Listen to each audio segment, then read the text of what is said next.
Arlene, your thoughts on all of this, if you will?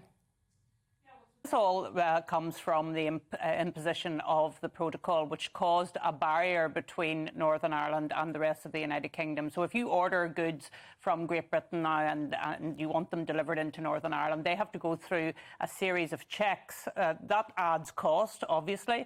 And indeed, some people, some retailers have decided that they don't want to supply Northern Ireland anymore because of the cost and because of the administrative burden. That's caused difficulties for us in Northern Ireland, but there's also a constitutional implication of the protocol as well, and that's why you've seen the DUP take the action today. For over a year now, they have been saying that they're going to take this action. Unfortunately, the European Union and the United Kingdom government have not taken action to deal with the issues. They felt that they were crying in the wind, and therefore they had to take their own action, and that's what you've seen happening today. And what's your reaction to the resignation today? Well, I think it was inevitable. In September of last year, the leader of the DUP said that you couldn't have the protocol and Stormont.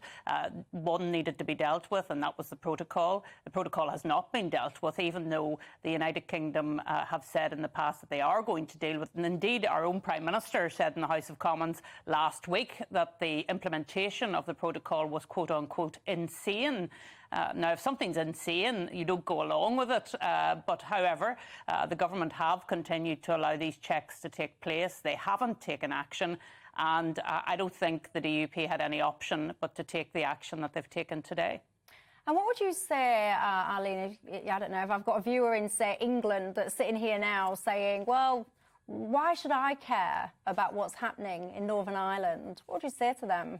Well, I would say if you're part of the United Kingdom, if you believe in the United Kingdom, and many of our viewers do, Michelle, because I get a lot of GB viewers contacting me saying that they really do believe in the United Kingdom of Scotland, Wales, England and Northern Ireland, then they should be concerned about the fact that there's an internal border between Great Britain and Northern Ireland. Nowhere else in the world would a government, a sovereign government, allow a border to be put in place by an outside party, and that's what has happened. The European Union have put a border in the sovereign territory of the United Kingdom, and that's just intolerable and therefore has to be dealt with.